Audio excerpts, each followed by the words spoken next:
ನಾವ್ ಯಾವಾಗ್ಲೂ ಬೇರೆಯವ್ರಿಗೆ ಇಷ್ಟ ಆಗೋ ತರ ಡ್ರೆಸ್ ಮಾಡ್ಕೋಬೇಕು. ಕೇಳಿಸ್ತಿದ್ಯಾ?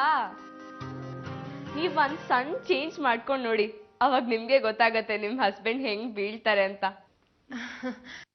ಅವ್ರಿಗೂ ಇದೆಲ್ಲ ಇಷ್ಟ ಆಗಲ್ಲ. ಐ ಥಿಂಕ್ ನಿಮಗೆ ನಿಮ್ಮನ್ನ ಹೆಂಗ್ ಕ್ಯಾರಿ ಮಾಡ್ಬೇಕು ಅಂತ ಗೊತ್ತಾಗಲ್ಲ. ನಾನ್ ಟ್ರೈನಿಂಗ್ ಕೊಡ್ತೀನಿ.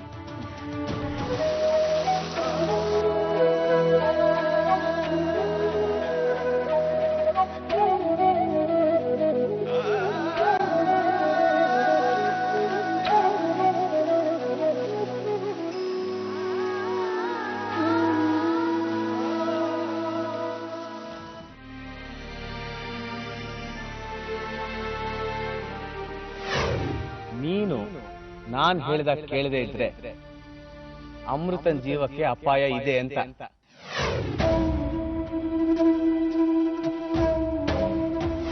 ಅವಳು ಇದನ್ನ ಯಾವುದನ್ನು ನಂಬಲ್ಲ.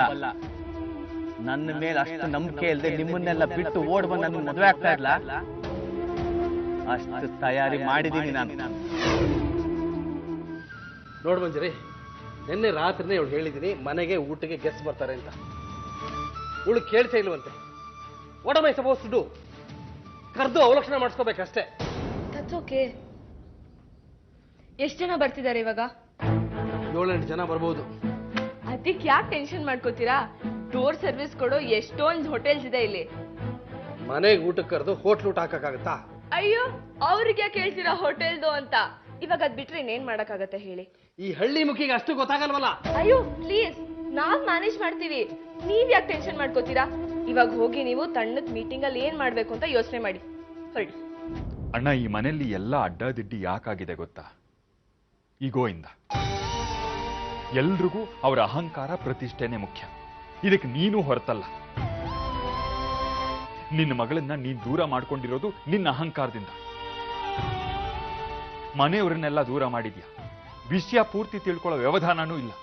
ಎಲ್ಲ ನಂಗೆ ಗೊತ್ತು ಅನ್ನೋ ಅಹಂಕಾರ ನಿನಗೆ. ನರಹರಿ, ಇಷ್ಟೇ ಅಣ್ಣ ನಾನು ಹೇಳಬೇಕಾಗಿದ್ದು. ನೀನ್ ಹೀಗೆ ಆಡ್ತಿದ್ಯಾ ಅಂತ ನಿನ್ನ ಬಗ್ಗೆ ಇರೋ ಗೌರವ ನಂಗೊಂಚೂರು ಕಡಿಮೆ ಆಗಿಲ್ಲ. ನಿನಗೆ ನನ್ನ ಅಗತ್ಯ ಯಾವಾಗಿದೆಯೋ ಹೇಳು. ನಿನ್ ಕಾಲಲ್ಲಿ ತೋರಿಸಿದ್ದನ್ನ ತಲೆ ಮೇಲೆ ಹೊತ್ಕೊಂಡು ಮಾಡ್ತೀನಿ.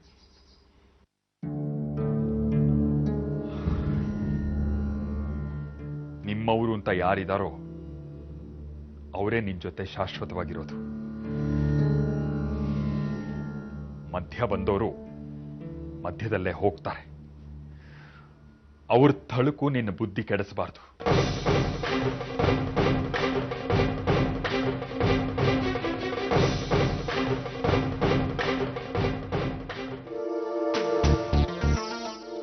ನಾರಾಯಣಪ್ಪನವರೇ, ಹಿಂದಿನ ಎಲೆಕ್ಷನ್ನಲ್ಲಿ ನಮ್ಮ ಪಕ್ಷ ಗೆಲ್ಲೋದಕ್ಕೆ ನಾನು ಎಷ್ಟು ಮಟ್ಟಿಗೆ ಕೆಲಸ ಮಾಡಿದ್ದೆ ಅನ್ನೋದು ಎಲ್ರಿಗೂ ಗೊತ್ತು. ಗೊತ್ತು ಸಾಹೇಬ್ರೆ. ಈ ವಿಷಯನ ನಾನು ಎಲ್ಲರ ಹತ್ರ ಯಾವಾಗ್ಲೂ ಹೇಳ್ತಾನೆ ಇರ್ತೀನಿ. ಕೇಳಿಬೇಕಾದ್ರೆ ಆಗ CM ಪೋಸ್ಟ್ಗೆ ನಾನೇ ಅಭ್ಯರ್ಥಿ ಅಂತ ಎಲ್ಲರ ಬಾಯಿಲು ಓಡಾಡ್ತಾ ಇತ್ತು. ನಿಜ. ಆದ್ರೆ ಕಲ್ಲು ಹಾಕೋಕೆ ಕಡಿಮೆ ಜನ ಇರ್ತಾರ, ಹಾಗಾಗಿ ತಪ್ಪಿ ಹೋಯ್ತು. CM ಆಗ್ಬೇಕಾಗಿದ್ದವನು ಈಗ ಬರೀ ಮಿನಿಸ್ಟರ್ ಅಂತಂದ್ರೆ ಅಣ್ಣನ ವಿರುದ್ಧ ಕೆಲಸ ಮಾಡಿದವ್ರಿಗೆ ಹಾಲು ಕುಡ್ದಂಗಾಗಿರುತ್ತೆ. ಅದು ಅಲ್ಲದೆ ಅಣ್ಣನಿಗೆ ಅಧಿಕಾರದ ಆಸೆ ಇಲ್ಲ. ಆದರೆ ನಾರಾಯಣಪ್ಪನವರೇ, ನಾನಿದಕ್ಕೆ ಒಪ್ಕೊಂಡಿದ್ದೀನಿ. ಬಹಳ ಸಂತೋಷ ಸಾಹೇಬ್ರೆ. ಸಾಹೇಬ್ರೆ, ತಾವು ಒಪ್ಕೊಳ್ತೀರಾ ಅಂತ ನನಗೆ ಚೆನ್ನಾಗಿ ಗೊತ್ತಿತ್ತು. ಕೇಳಿಬೇಕಾದ್ರೆ ಆದರೆ ನಂದು ಒಂದು ಕಂಡೀಷನ್ ಇದೆ. ಈ ಕುರ್ಚಿಗೆ ಬೇರೆ ಯಾರಾದರೂ ಪ್ರಯತ್ನ ಮಾಡೋದಾಗ್ಲಿ, ಇನ್ಫ್ಲೂಯೆನ್ಸ್ ಮಾಡೋದಾಗ್ಲಿ ಆದ್ರೆ ನಾನು ಇದರಿಂದ ಹಿಂದೆ ಸರಿತೀನಿ. ಸಾಹೇಬ್ರೆ, ಎಲ್ಲಾದ್ರೂ ಉಂಟಾ? ತಮ್ಮಂತ ಸ್ಟ್ರಾಂಗ್ ಕ್ಯಾಂಡಿಡೇಟ್ ಮುಂದೆ ಯಾರಿಗೆ ನಿಲ್ಲೋಕ್ ಧೈರ್ಯ ಇದೆ? ಸಾಹೇಬ್ರೆ, ತುಂಬಾ ಥ್ಯಾಂಕ್ಸ್. ನಾನು ಬರ್ತೀನಿ ಸಾಹೇಬ್ರೆ. ನಡೀರೋ.